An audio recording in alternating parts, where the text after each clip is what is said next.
hopefully new information about their modes of belonging. I observed and argued the relative stability or contingency of a mode of belonging can be traced by the access to systems of power. There's an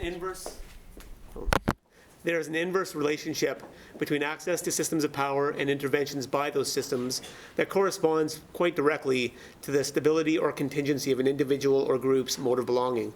However, even if access to systems is highly contested or unavailable, it does not follow that that group has no mode of belonging in the area of Musina.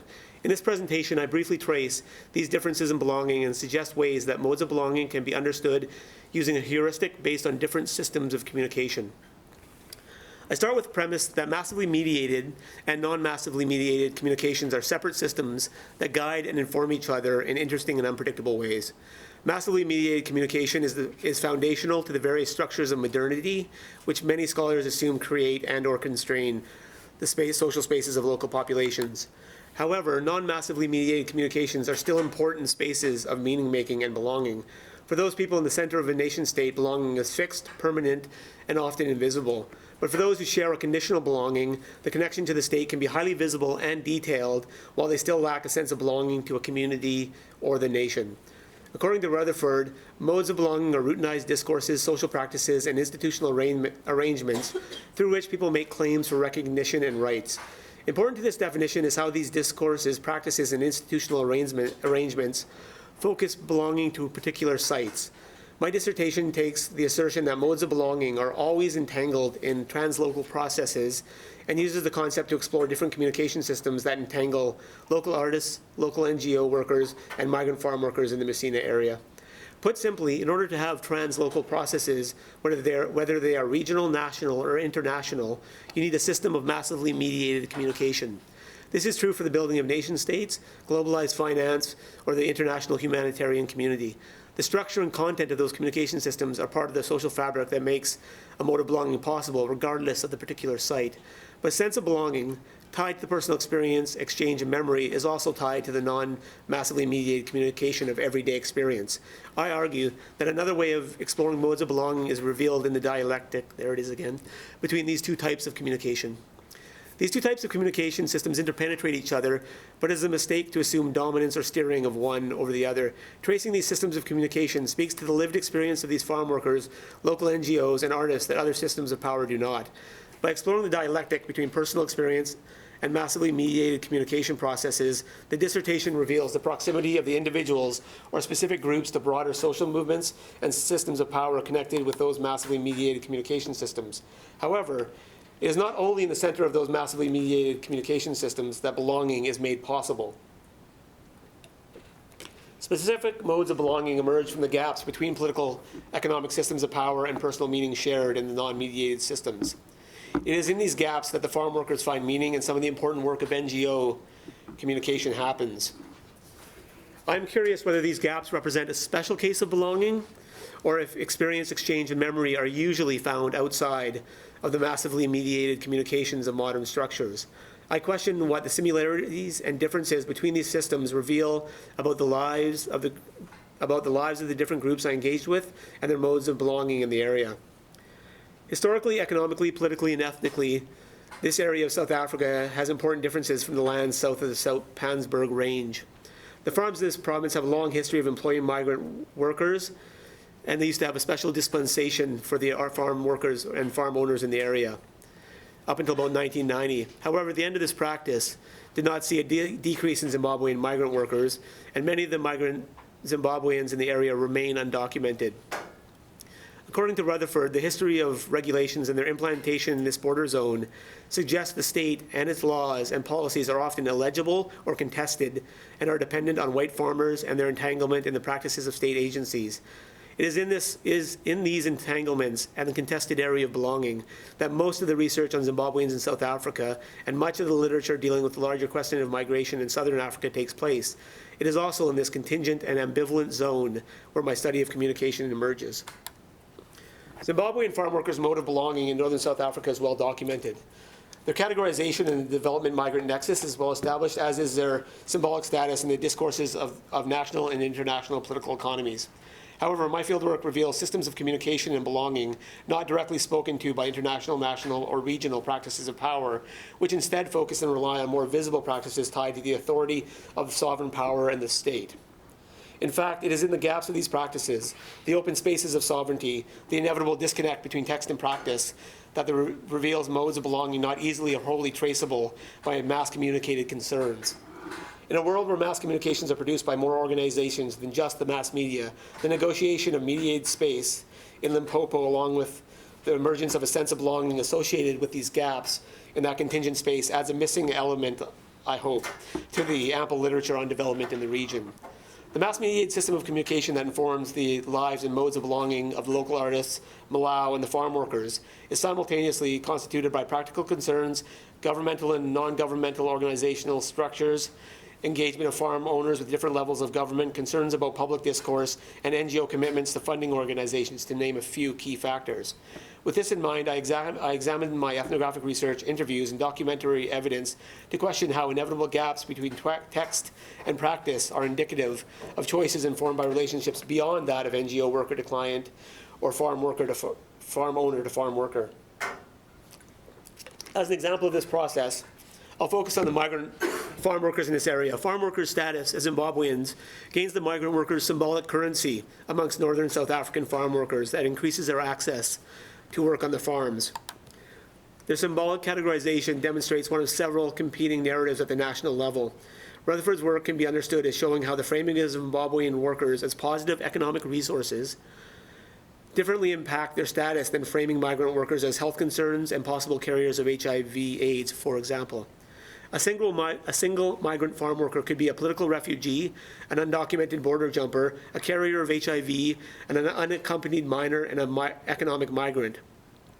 But these realities become separated in the competition between the economic demands of private landowners and the concerns of health authorities, calls for intervention by the international humanitarian community, and the legal system's desire to police movements across its border. The system of global capital and trade competes at the behest of farm owners with other systems of the modern state to forefront the position of the economy and allow a mode of belonging based on economic migration of our hypothetical farm worker. Important to this argument is the ability of farm owners to enter public debates, which are constituted by those mass-mediated communication systems. This represents a conflict between the political economy of labor concerns in the area and the preeminently modern desire for territorialized sovereignty. This ability to penetrate the communication system, I argue, represents a tangible and I hope ultimately traceable engagement with the system of power.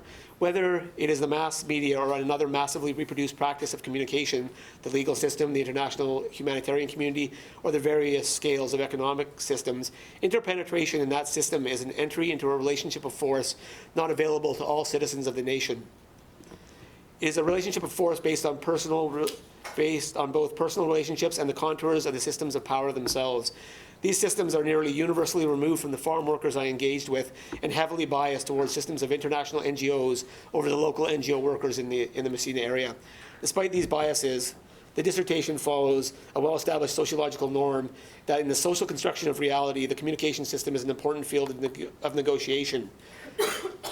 Massively reproduced media organize society differently, but they do not necessarily change experiences of all people. This is one of the many incomplete projects of modernity. The mechanical and then electronic reproduction of the media separate individuals from the environment of the mass communication system. Communication becomes at least two separate systems, one massively reproduced, the other not. This is not to say that people are not present and part of these systems. I just mean that there is a theoretical space for exploring how the different non-massively reproduced systems of communication still create social spaces or fill gaps in the other systems of modernity and sovereignty, such as these debates regarding migrant workers in the Limpopo region. The interpenetration of the legal and economic systems by white farm owners shows how fully realized and privileged citizens in a sovereign nation are able to engage structural elements for their own benefit. In essence, they are able to use their economic justification to change the legal system for their farms and consequently for their workers. The farm workers themselves, of course, are not fully realized citizens of the state, and although the state is not the only sovereign power, and Zimbabweans do have protection under the laws of South Africa, their social space remains decidedly contingent. The contingency of social space depends on the structural elements which mark its place among the myriad of social structures and power relations. The Zimbabwean farm workers have an economic space and an ambivalent legal terrain.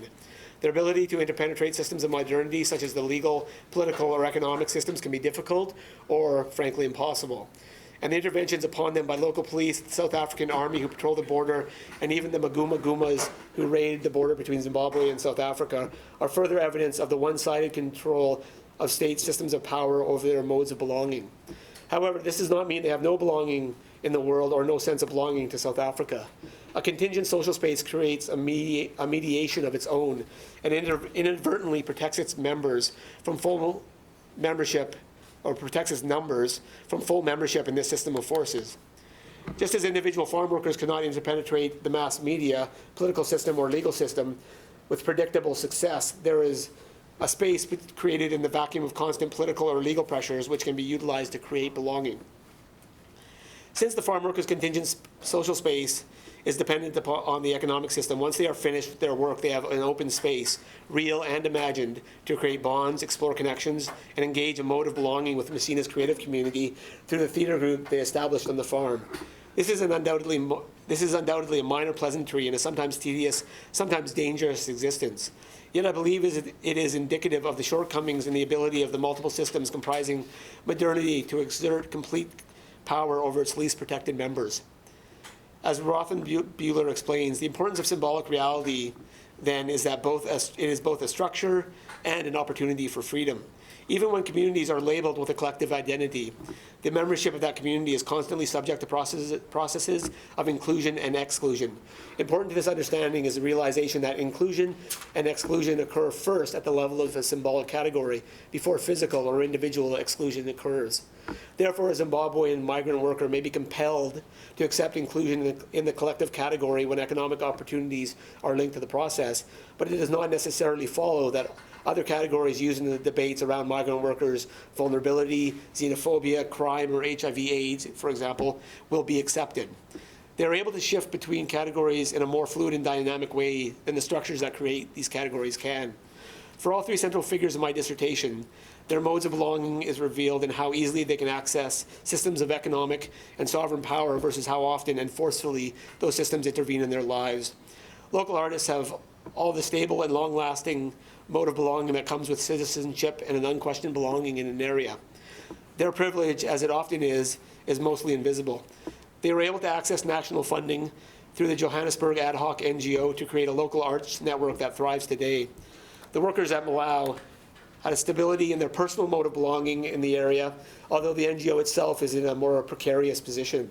It often works with national interest to support South African laws, but the status of migrants in this area is often contested and subject to a host of competing discursive practices, as are they. As such, the organization's mode of belonging and Malau's belonging to the international humanitarian community was also contingent. They were neither free of intervention by systems of power, nor were they denied access to them. Finally, the farm workers represent the most contingent mode of belonging for these groups.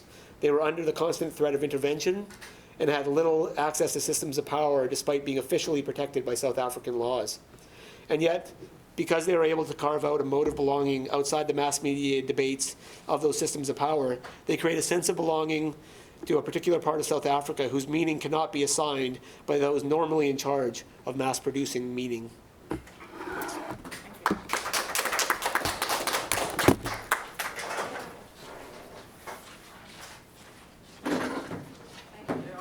Our next speaker is Graham Fox. And Graham has written down in his bio here that he is with the British Institute in Eastern Africa, yet I know a little bit more about him than that, because he's a former MA student at Carleton, and he's going on to McGill in September to do his PhD in anthropology. Graham's talk is going to be commitment issues, security, and subject making in the modern white Kenyan household. Welcome, Graham. Thank you. I'll just say that Jerry did a very good job of summarizing some of his theories with respect to the topic of belonging, which is supposedly an overarching theme of all these papers. And his theories draw quite a bit on Blair's work, which mine have as well. So that's something we can keep in mind. So an amalgam of British, Irish, Polish, and other European ancestries, the European community in Kenya peaked in the 1950s at a population of about 80,000. Now estimated at about 20,000, Kenya's European communities were once the archetype of romantic colonialism and renowned for their hedonistic lifestyles, their infatuation with flora and fauna, and so on. However, as Kenya's political and economic landscapes have drastically changed, so have the ways in which the white Kenyan minority sustain themselves within it. Much discourse on the status of white citizens in Africa has been constellated around questions of belonging, specifically the ability of people to integrate or install themselves in contexts where their flexibility or legitimacy as citizens is complicated by privilege, by race, or other differentiating factors. In this paper, I offer a brief ethnographic description of an Anglo-Kenyan family residing in an upper-class area of Nairobi, increasingly circumscribed by Kibera, which is one of Africa's largest slums. Given the sharp economic inequality of this increasingly common living circumstance in Kenya, the identities and worldviews of this older couple is significantly hinged upon their social and economic relationships with the less privileged Kenyans they've been forced to call neighbors. Of particular importance are the relationships that they and other whites maintain with the Kenyans they employ as domestic staff. These master-servant relationships are a private but highly dynamic set of social processes where issues such as race, history, and politics are negotiated with key public implication. In a 1999 ethnography, one anthropologist remarked that the white Kenyan experience continues to be about a constant negotiation and struggle for the making of identity and the making of difference on different levels and scopes.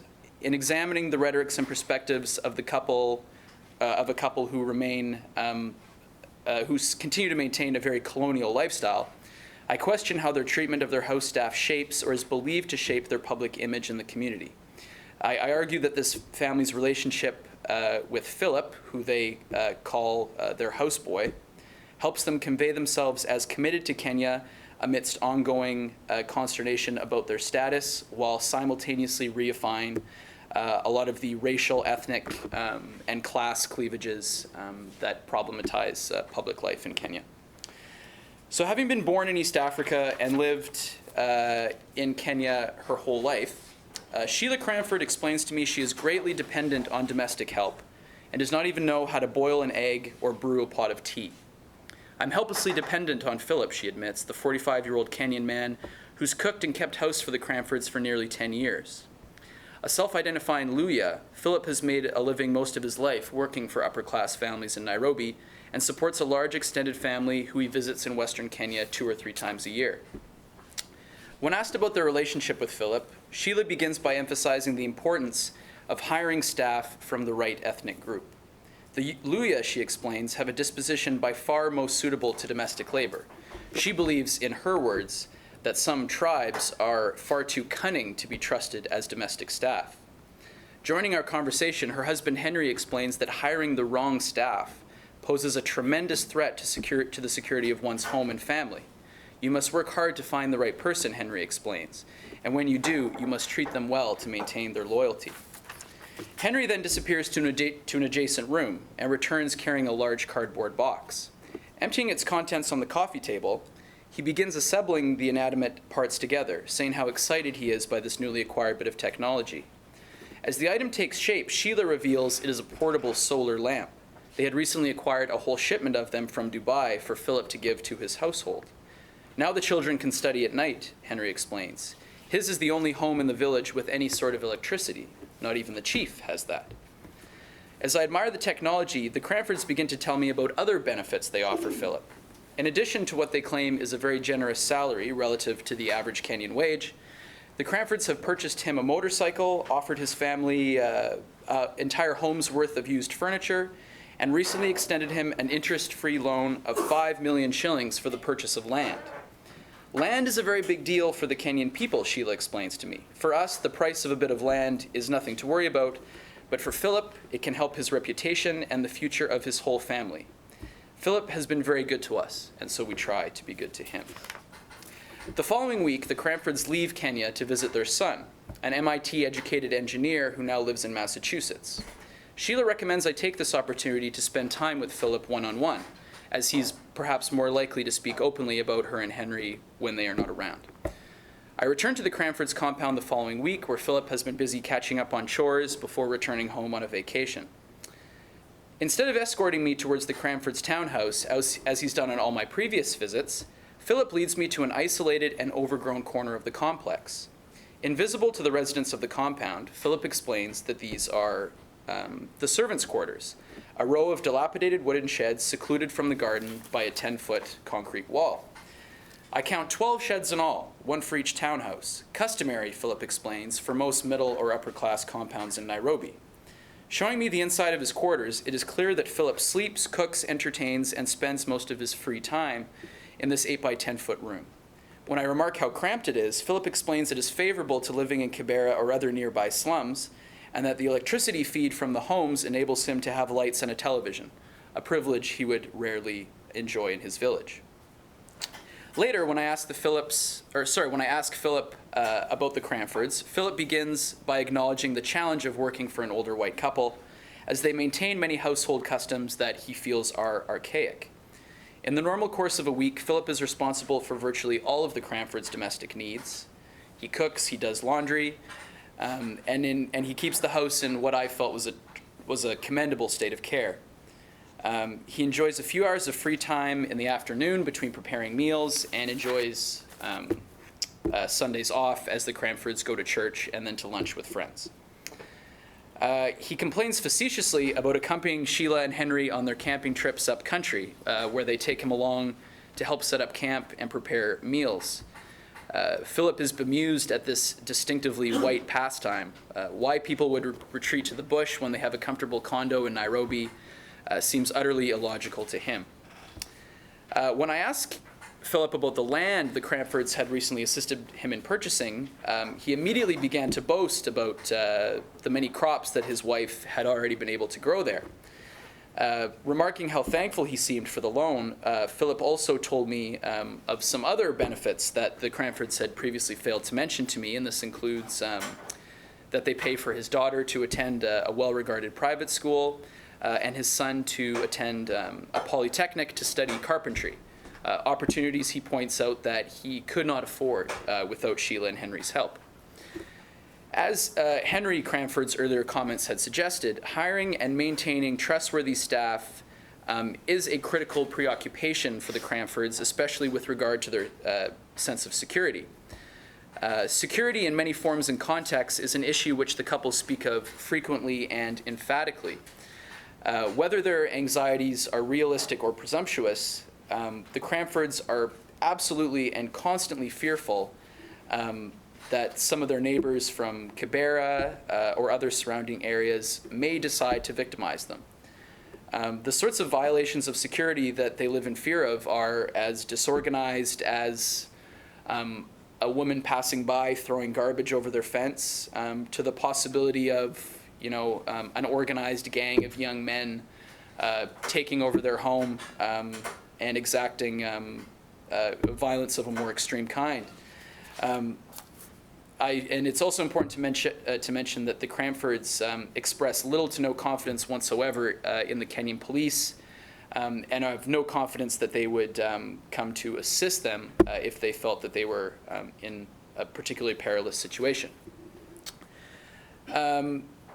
So I ask Philip if he feels responsible for keeping the Cranfords safe in their home from burglars, intruders, or whomever may be inclined to victimize them. And Philip responds affirmatively, explaining how when amongst friends or other employees in the neighborhood, he's often asked probing questions about the Cranfords and their home, such as where they live, when they come and go, what their habits are, etc. Adopting a more serious tone, Philip explains that the Cranfords must remain anonymous to the people he associates with casually, confirming to me that criminals often do put pressure on house staff to provide access or information on victims. He claims that any indication that he works for a wealthier white family could put both him and the Cranfords in a vulnerable position.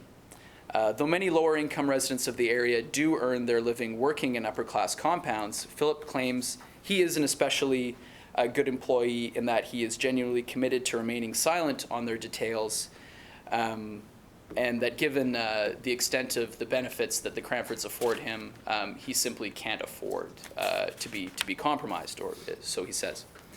So examining the discourse of both Philip and the Cranfords, the exchange between them is clearly reflective of a complex, nuanced, and perceivably critical partnership.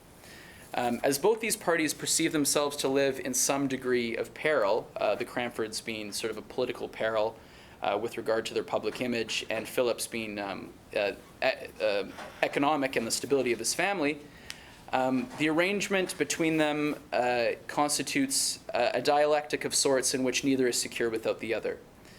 While the Cranfords offer Philip material compensation in exchange for his duties, the assurance or privilege that his servitude ensures them embodies more than the freedom of simply not doing their own housework. In striving to respect Philip and his family's needs, the Cranfords are attempting to sort of constructively objectify Philip as a figure of a Black Kenyan whom they've integrated into their domestic lives and whose family and future they are invested in. And this, of course, in their minds, is a demonstration of their commitment to the nation of Kenya and representative of their status as citizens. So constructive interpretations notwithstanding, the Cranfords' relationship with Philip is clearly evocative of a privileged colonial lifestyle. And as Sheila explained to me, that it was simply the way she was raised, and that being able to afford a privileged life, that she has simply never known any different, and that doing things for herself is simply not who she is. One fashion in which Sheila and Henry orient their experience is in contrast to whites in South Africa, where, according to them, relationships between whites and blacks were shaped more by fear and reverence than apparently they were in Kenya. Henry explains that survival of whites in Kenya has always been contingent upon more positive relations with Black Kenyans, and that having visited South Africa both during and after apartheid, that he claims to be thankful for the good relationship that he has with Kenyans. So while the Cranfords' relationship with Philip is both socially and economically paternalistic, both parties acknowledge the complexity embedded in the matter by Kenya's unique historical, political, and security challenges. One of my description's most revealing details is the tenacity with which the Cranfords categorize their Black neighbors within ethnic categories, believing with conviction that certain Kenyans are naturally amiable while others are naturally troublesome. In my master's thesis, on which this paper has been based, I attempt at greater length to historicize the worldviews of white Kenyans as rooted in theirs and their families' experiences during the period of the Mau Mau Rebellion. And I argue that issues of security with respect to the ethnicity of the workers whom whites permit in their homes remains a significant preoccupation. And we've seen this in literature from Southern Africa as well. So in conclusion, I stress that the relationship between the Cranfords and Philip is one of mutual and considerable dependence.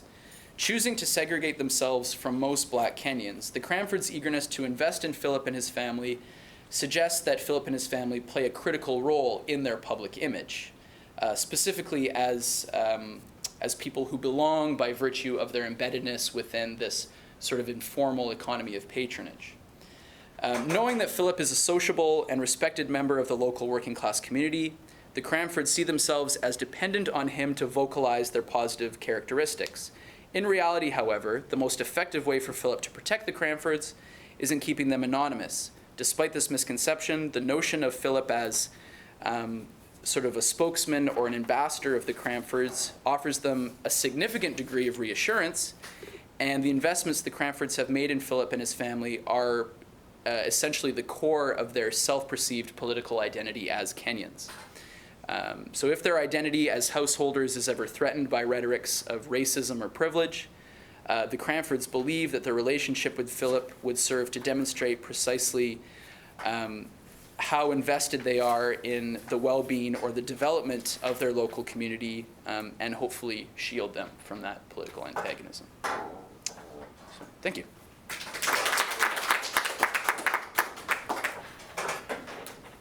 So far, we're doing well. We've got speakers who are sticking right to the time frame. Our next speaker is Tiffany Liu. And Tiffany is currently a first-year PhD student in anthropology at Carleton. She finished her MA in anthropology a couple years ago.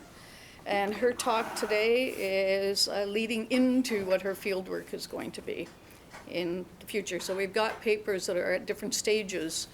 Students who are finishing their research, students who are finishing one project and embarking upon another, one who's kind of dealing with embarking, having moved from her MA anthropology thesis that dealt with Chinese in Canada to migrants in South Africa, and yet another one to come. Tiffany's talk is Sino-African Nationalism and Identity, the Challenges of Differently Situated Chinese Migrants in South Africa. Welcome.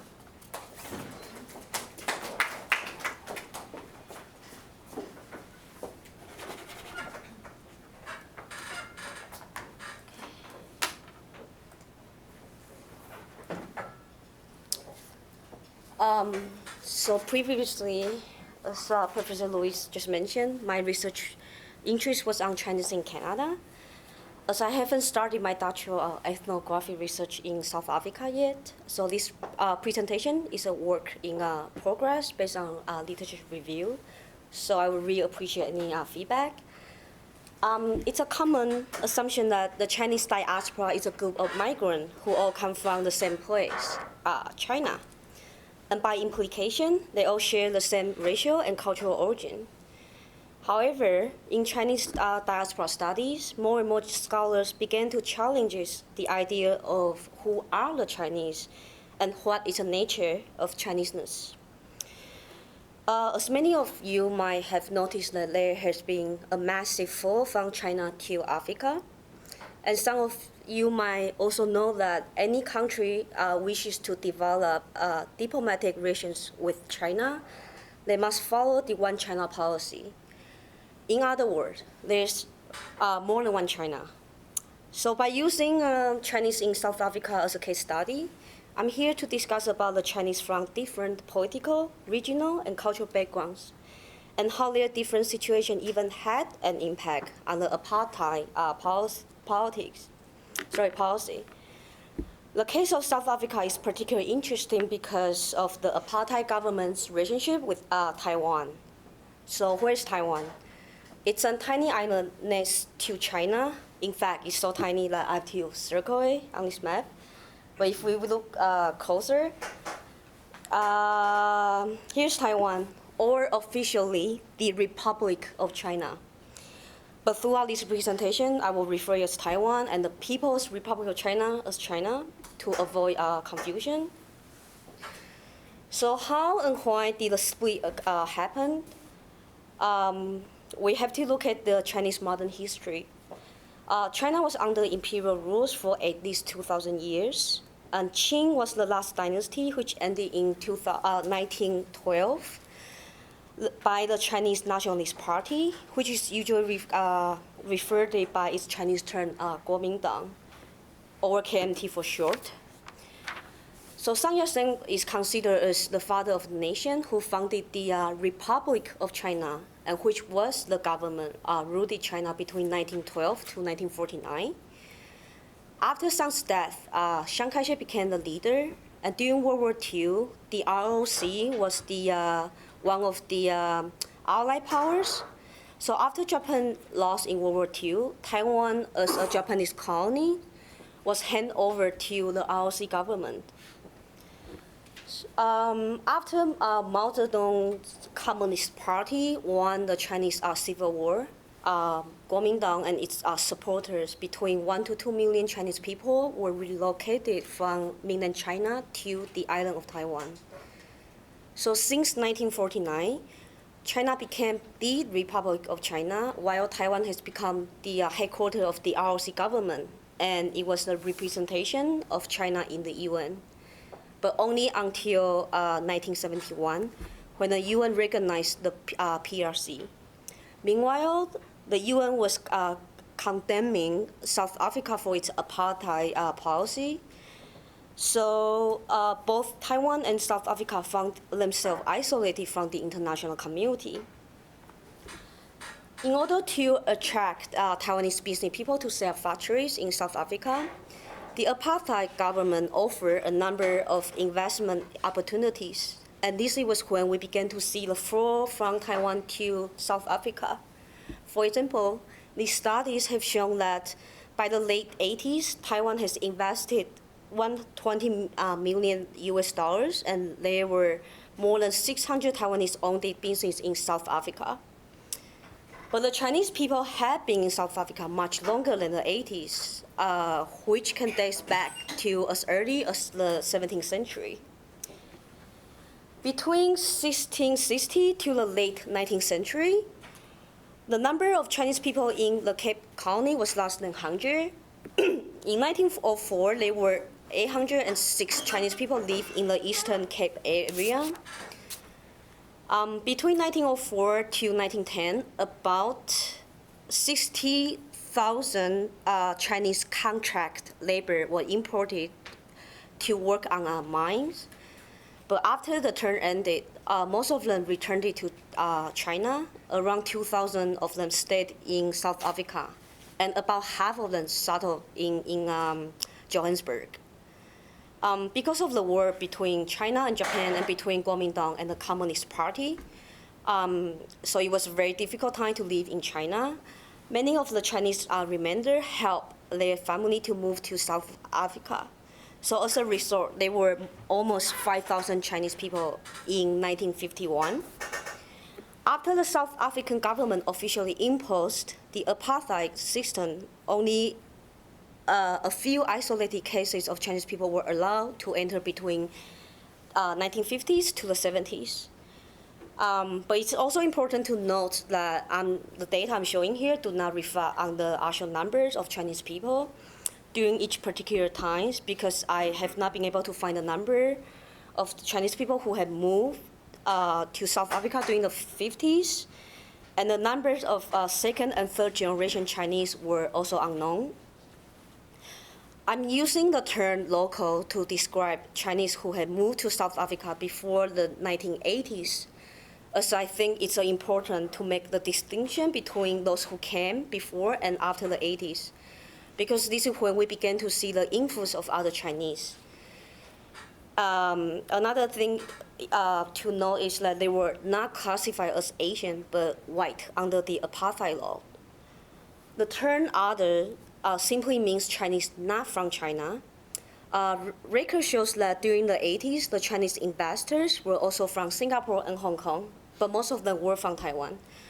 For example, between the 80s to the mid-90s, around 30,000 Taiwanese people might have migrated to South Africa.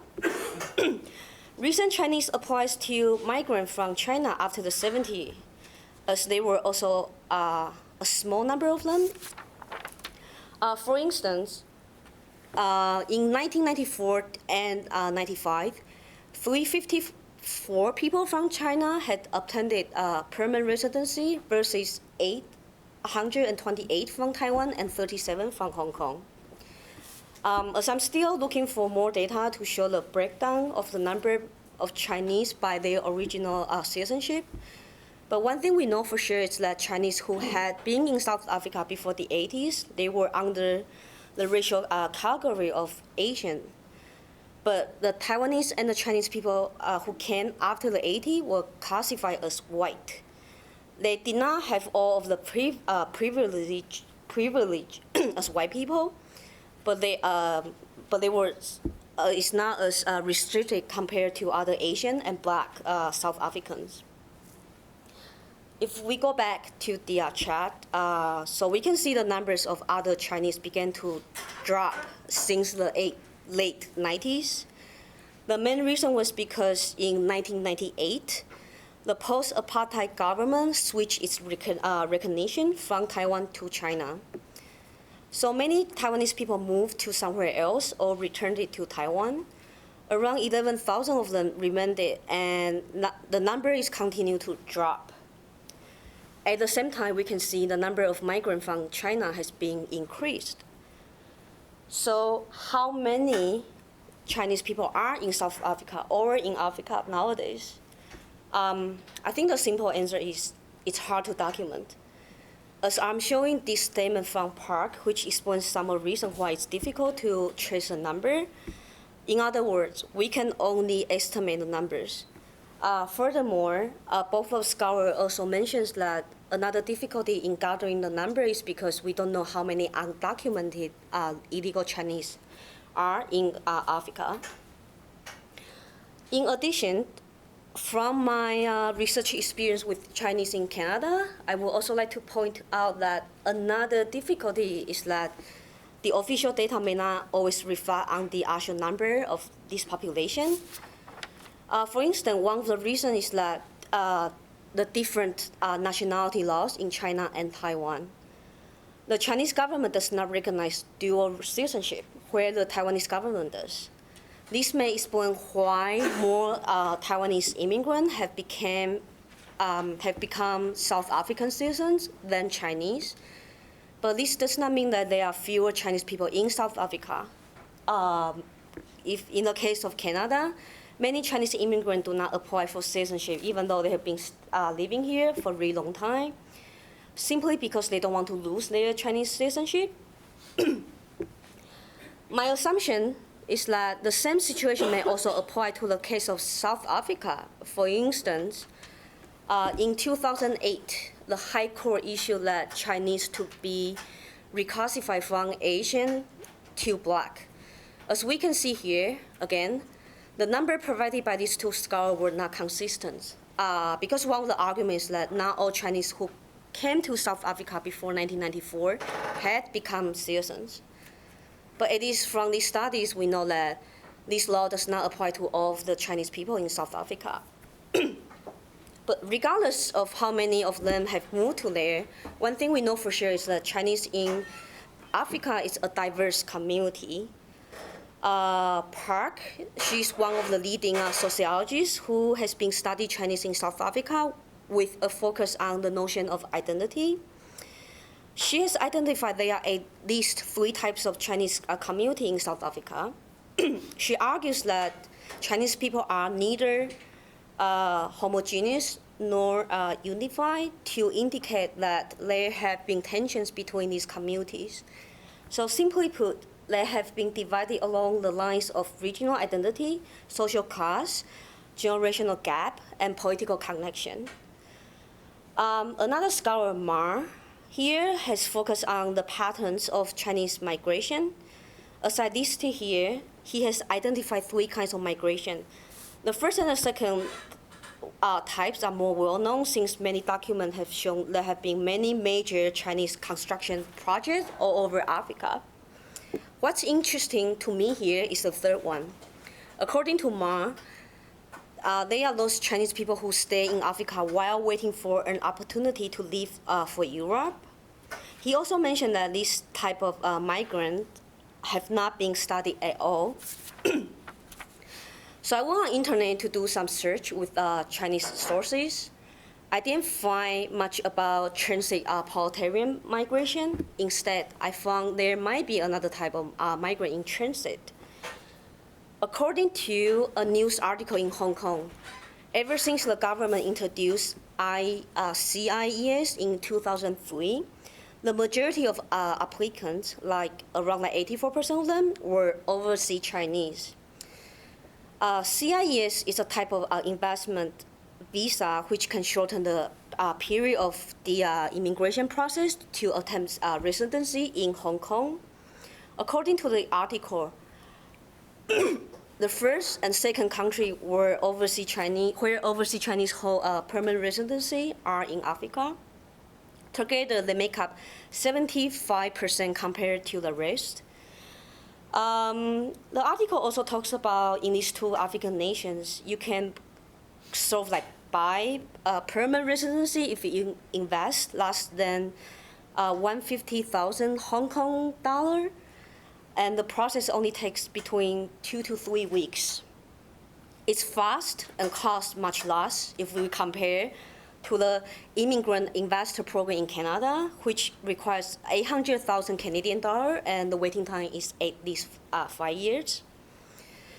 Even though the types of Chinese migrant to Africa have not been systematically studied, but as we can see the statement from the former director of the Center of Chinese Studies here, that Chinese diaspora in Africa is playing an important role in the rising economic and political ties between China and Africa. Since diaspora studies are interested in relations between migrant and the nation state, and also aims to understand the national, economic, ethnic, and cultural boundaries between local and global, by exploring the Chinese in South Africa, as they are the largest Chinese population on the African continent. My ethnographic research aims to answer questions such as what kind of role does the Chinese diaspora play in shaping Sino-African phenomena. So that was the end of my presentation. And I feel, please, if you have any comments, please feel free to email me. Thank you.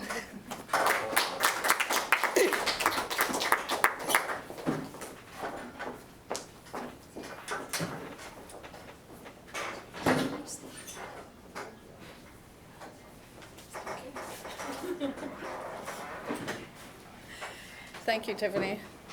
Everybody is keeping really well to time, so we might make up for the 7 minutes we lost to begin with. Our next speaker is Jana Fried, who is not with the University of Western Ontario anymore. She is currently a postdoc, just moved there very recently to take up a postdoc fellowship at the University of Saskatchewan, and she is a geographer by training. Jana's talk is going to be Suspicious Minds, Apportioning and Avoiding Blame for Distrustful Relationships and Deferring Medical Treatment in South Africa. Welcome, Jana.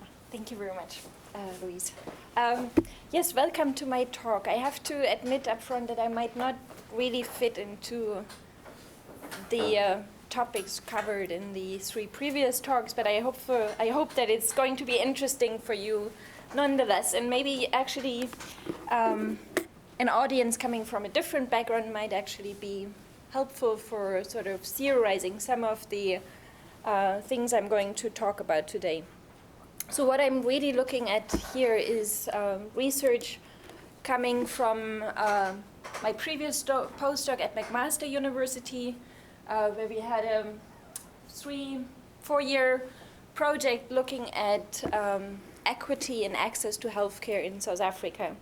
And it was part of a T-Stale-Corti program, and I just put the acknowledgements up front because usually they get sort of put up in the end and everybody forgets about them. I just really want to thank the patients and providers who actually shared their stories with us.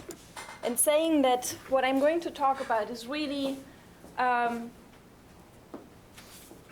South African healthcare system and sort of what has been going on, but particularly looking at patient and provider relationships. What comes up when talking about healthcare in South Africa is a lot of historic context that you need to understand what has happened in the past during apartheid. We've had rapid changes since the early 1990s, 94 specifically.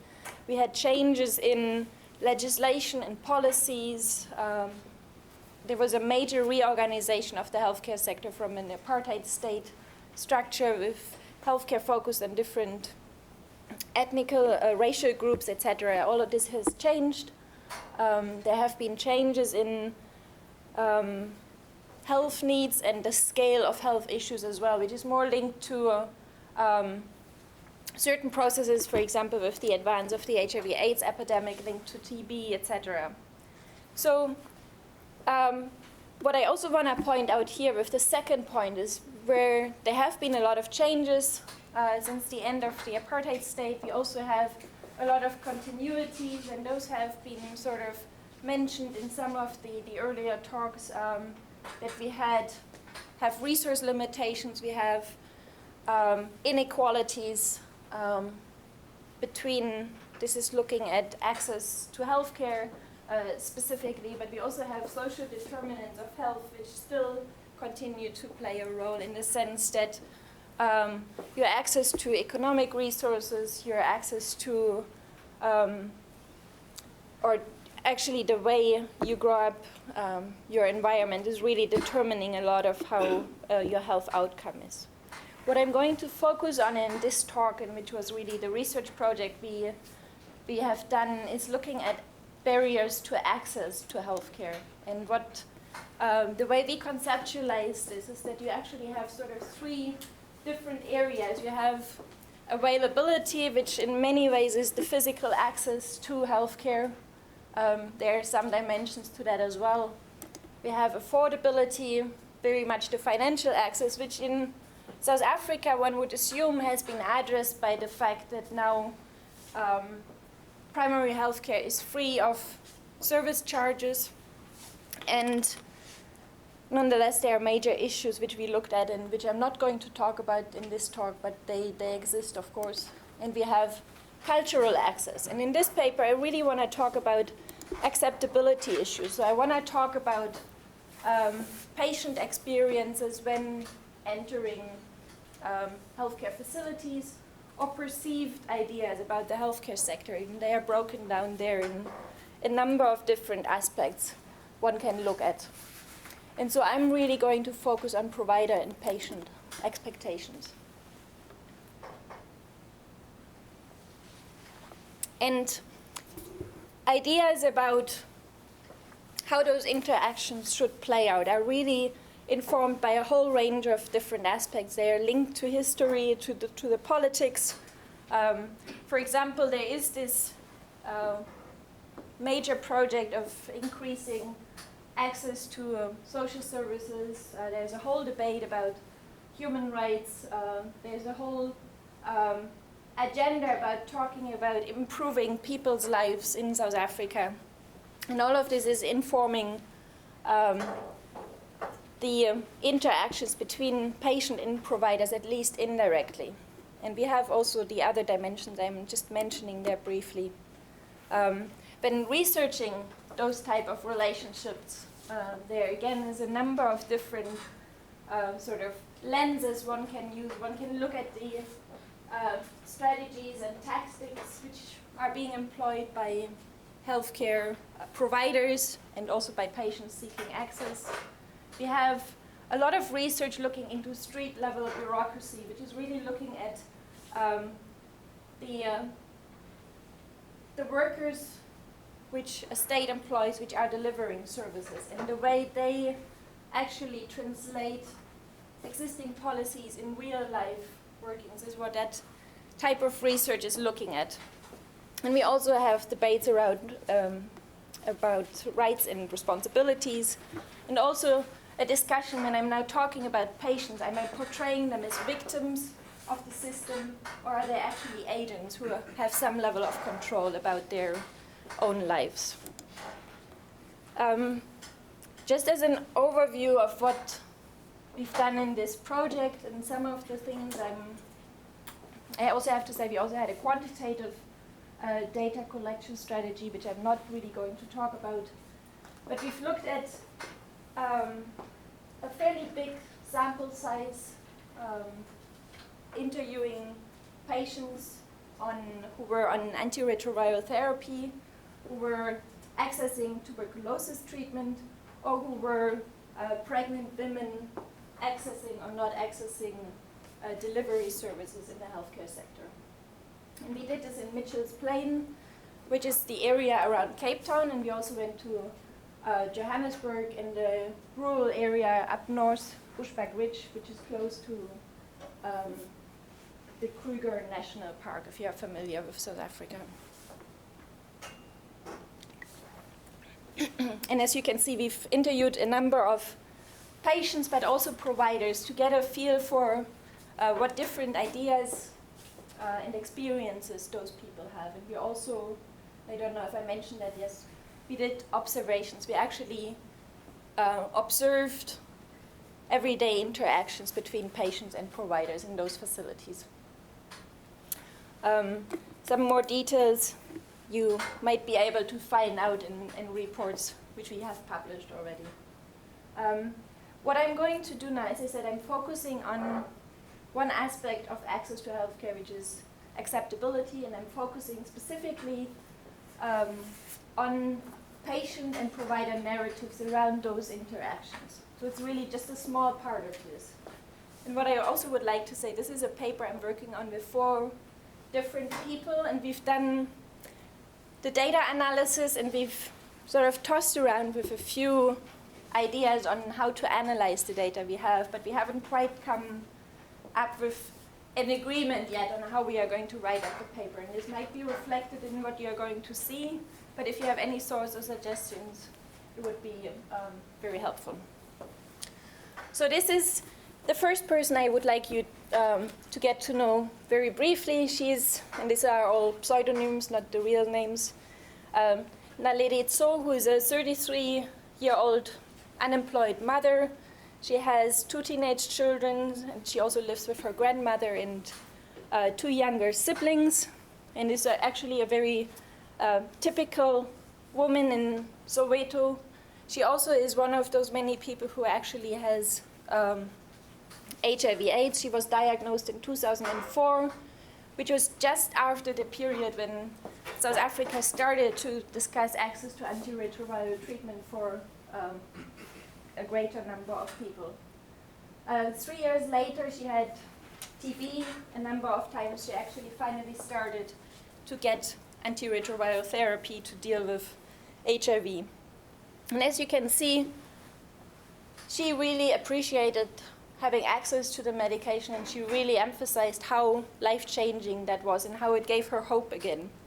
But when she was interviewed in 2010, I believe, she had actually stopped taking the medication. And so the question is, what did actually happen to make her from being so optimistic, and even at that point still acknowledging that she really wants to access treatment? What has happened?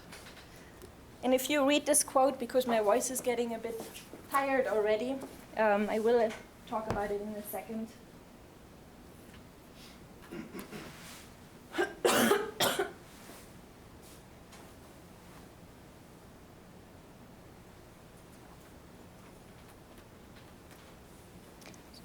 So what you can see here is that basically there was a very small incident. This person entered the healthcare clinic. She was running a little bit late, but she was well within the public opening hours of the clinic, but she was embarrassed in front of other people, in front of the staff at the clinic, and she decided from now on that she was not going to be going back, because that was just not what she could take at that stage in her life. And so as I comment under there were major consequences for access to treatment, because for her personally.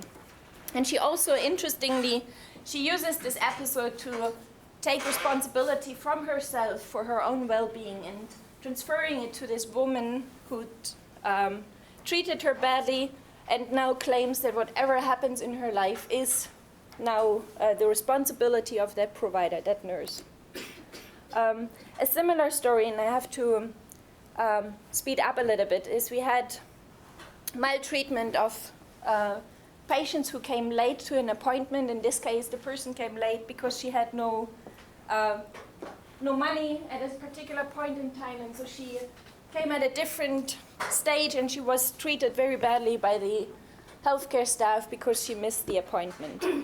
And so this is where financial access is actually problematic, or affordability is an issue, but it's actually compounded by the acceptability issue.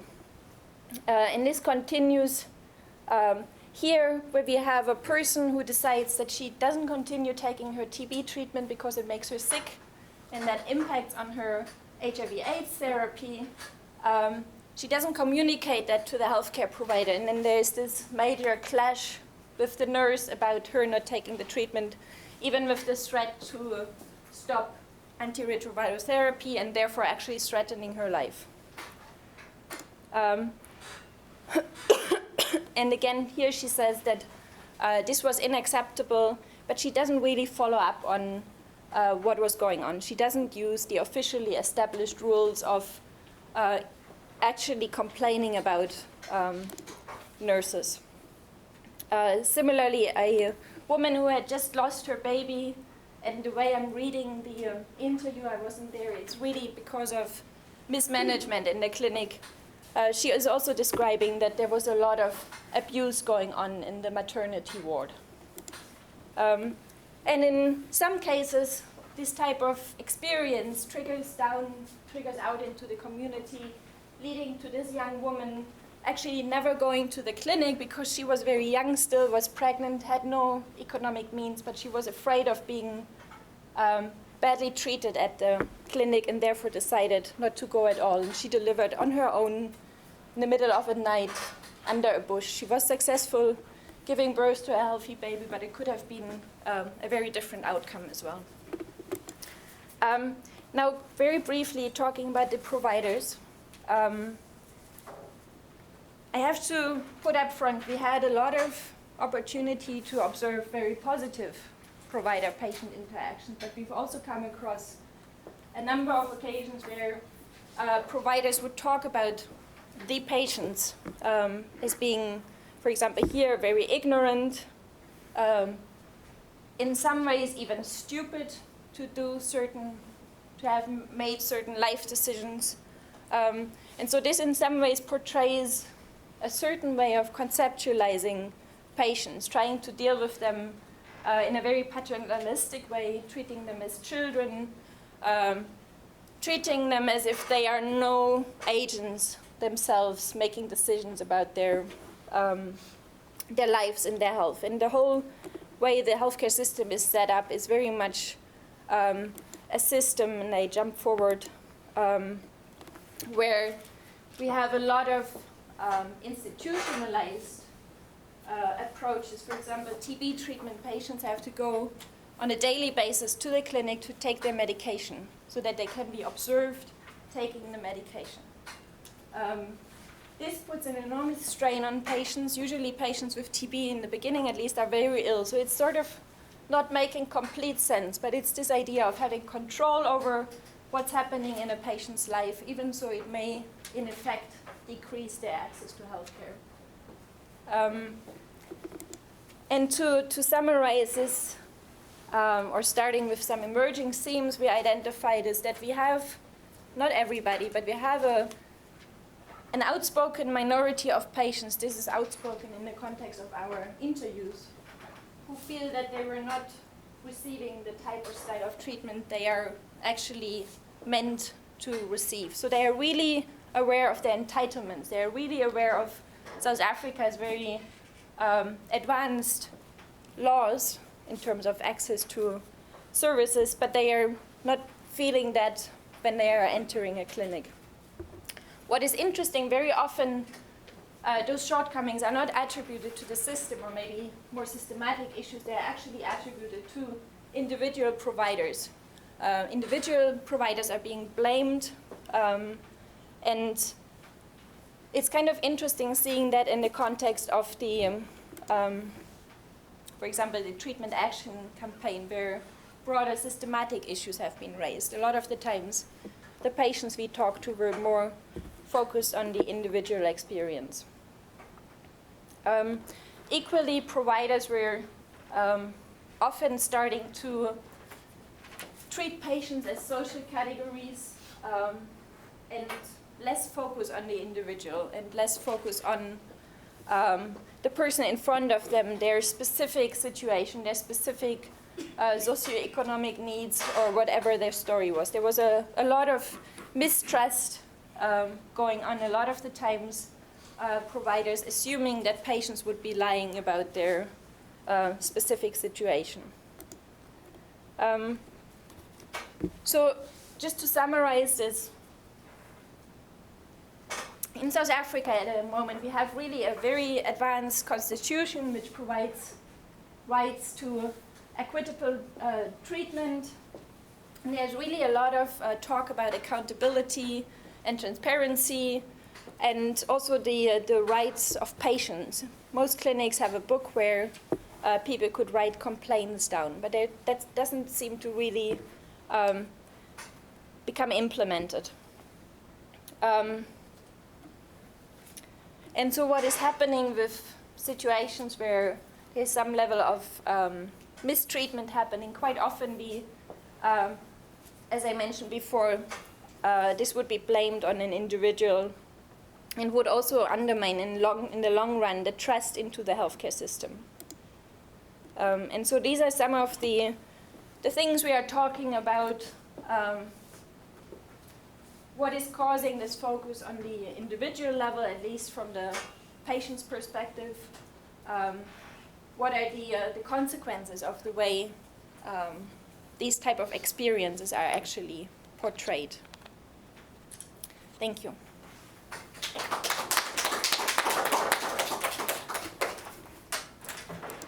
Okay, we were supposed to have 30 minutes for our discussion, but we have cut into our 30 minutes, so I'm going to be brief with my comments so we can leave time for questions from the floor.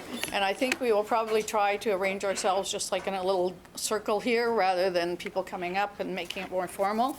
First of all, I'd like to thank all our speakers for very engaging talks and for bringing some new insights about Africa to us today. Just some of the themes that emerged for me, and maybe people will pick up on some of these themes during the question period, was first of all the processes of inclusion and exclusion that seem to run across all of the talks, whether this be for migrants or be for citizens, be this related to health or legal issues, employment, security, and so on. There were also embedded in the talk systems of oppression and domination that I found in operating in all of the situations that were raised. All of the speakers raised issues related directly or indirectly to neoliberalism, the political economy of African states, and how social categories and contemporary relationships are embedded in the practical, partly in the historical context, yet are shaped by contemporary factors related to the modern nation state.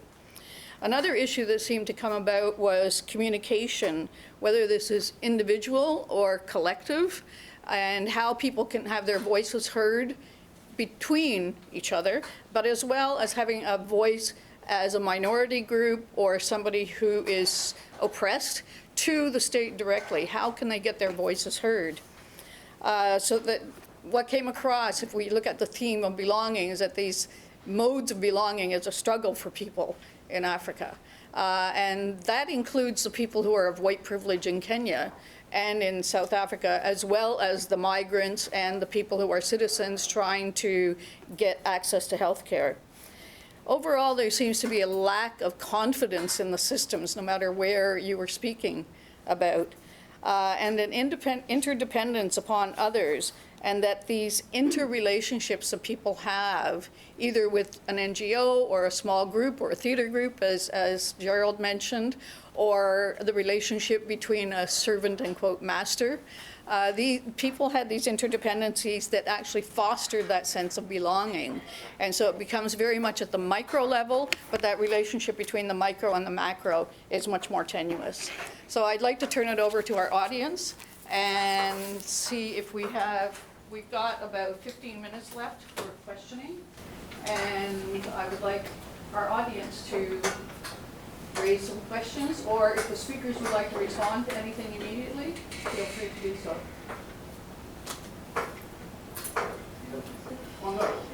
Hi, I have a question for you. I think perhaps it's not, maybe it's a clarification because I have a jacket up coffee, but maybe it's a clarification. I feel that part of what's going on in the Cranford household is the recognition of the instability of whiteness, in that while it persists because all of us citizens in Kenya are still embedded with a lot of coloniality. While their whiteness does have a lot of privilege, at the same time it's being challenged in many ways, and rather than they being rather than their fears of insecurity stemming from their black neighbors, while it's continuing, it's still also, I think, gestures towards their instability of a whiteness that while had a lot of privilege before, still has a lot of privilege, but is getting eroded. So I just wanted you to comment on that. No, I agree. I've always, one thing that I've always struggled to clarify in my research is when I talk about security, people often think that I'm talking only about physical security, but security pertains to everything. Security of your identity, it's like an existential security. And one quote that I should have perhaps tried to work into my paper that I think is telling is to say that issues about security, I think, are often reflective of anxieties surrounding larger processes of social change. And I think ultimately what the Cranfords are concerned about is how Kenya has changed from the time that they were young people, where they see it going in the future, consternation about whether or not they think they or their offspring will have a place in that country. But very interestingly, that gets sort of played out in, as I said, like gestures as simple as neighbors encroaching closer on them and throwing garbage